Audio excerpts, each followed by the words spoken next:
Hi friends, स्वागत है आपका UP TET special top 10 fact revision series में। ये सीरीज थर्ड है। हम इसका फर्स्ट और सेकंड पार्ट कंप्लीट कर चुके हैं। आज EVS top 10 fact revision series third देख रहे हैं। फ्रेंड्स, देखते हैं टॉप 10 मोस्ट इंपॉर्टेंट क्वेश्चन जो कि एग्जाम के पॉइंट ऑफ व्यू से बहुत इंपॉर्टेंट है। पहला क्वेश्चन है, रेड डाटा बुक किससे संबंधित है? विलुप्ति के करीब जीव से।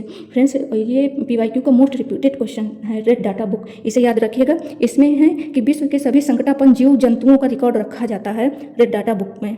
और इसे कौन जारी करता है? IUCN जारी करता है, international union for conservation of nature. IUCN का फुल फॉर्म भी पूछ सकता है, इसलिए आप याद रखिएगा इसका नाम। सेकंड है, विश्व पर्यावरण दिवस कब मनाया जाता है? ये तो आपको भी पता होगा, इजी क्वेश्चन है। 5 जून को मनाया जाता है, सभी जानते हैं। विश्व पर्यावरण दिवस 5 जून को मनाया जाता है। बट मैंने इसको इसलिए रखा क्योंकि कभी कभी एग्जाम में ना थीम पूछ लेता है कि 5 जून को विश्व पर्यावरण दिवस मनाया जाता है और 2026 में इसकी थीम क्या है। 2026 में इसकी थीम, तो 2026 में थीम है इसकी प्रकृति से प्रेरित जलवायु के लिए हमारे भविष्य के लिए। इसकी थीम याद रखिएगा, इंपॉर्टेंट है। 2026 में पर्यावरण दिवस की थीम है प्रकृति से प्रेरित जलवायु के लिए हमारे भविष्य के लिए।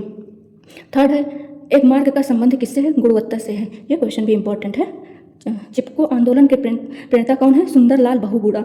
नेक्स्ट है, पर्यावरण एवं वन मंत्रालय भारत सरकार द्वारा पर्यावरण के क्षेत्र में दिया जाने वाला पुरस्कार कौन सा है? वृक्ष मित्र। नेक्स्ट है, जब ध्रुवों से भूमध्य रेखा की ओर बढ़ते हैं तब जैव विविधता घटती है। याद रखिएगा फ्रेंड्स, इंपॉर्टेंट क्वेश्चन है। जब ध्रुवों से भूमध्य रेखा की ओर बढ़ते हैं तब जैव विविधता बढ़ती है। क्यों बढ़ती है? क्योंकि भूमध्य रेखा पे अधिक तापमान और अधिक वर्षा होती है, तो यहाँ पे जैव विविधता अधिक होती है। और जब हम, और इस क्वेश्चन को इस टाइप से भी पूछ लेता है कि इसका जस्ट अपोजिट, कि जब हम भूमध्य रेखा से ध्रुवों की ओर बढ़ते हैं तब जैव विविधता घटती है। याद रखिएगा, क्यों?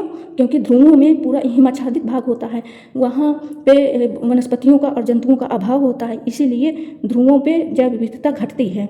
भूमध्य रेखा से ध्रुवों की ओर जाने पर जैव विविधता घटती है, लेकिन ध्रुवों से भूमध्य रेखा की ओर आने पर जैव विविधता बढ़ती है। इसे याद रखिएगा। नेक्स्ट है, पराबैंगनी किरणों में कौन सा सबसे अधिक हानिकारक है? UVC।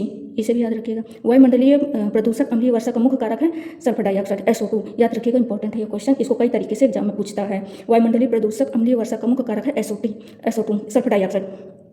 ग्रीन हाउस गैस हैं methane, carbon dioxide, nitrous oxide और क्लोरोफ्लोरोकार्बन। फ्रेंड्स, इसको ग्रीन हाउस गैस को ना मैंने शॉर्ट्स वीडियो में बाई ट्रिक समझाया हुआ है, आप उस ट्रिक को याद कर लीजिएगा। आपका ग्रीन हाउस इफेक्ट गैस, आपका ग्रीन हाउस गैस आपका कंप्लीट हो जाएगा। क्वेश्चन गलत नहीं होगा आपका, उस ट्रिक से शॉर्ट्स में कराया है, देख लीजिएगा। वातावरण में अत्यधिक हानिकारक सल्फर मिश्रित गैस है हाइड्रोजन, ये H2S। इसको भी याद रखिएगा, इंपॉर्टेंट है। इसको भी कई तरीके से पूछता है। वातावरण में अत्यधिक हानिकारक सल्फर मिश्रित गैस है H2S, हाइड्रोजन सल्फाइड। फ्रेंड्स, इस तरीके से हमने exam oriented top 10 questions cover किए हैं। इसी तरह एग्जाम ओरिएंटेड वीडियोस के लिए आप बने रहिए मेरे channel learn grow shine with गोभी को सब्सक्राइब कर लीजिए और वीडियो को लाइक एंड शेयर कर दीजिएगा। Thank you.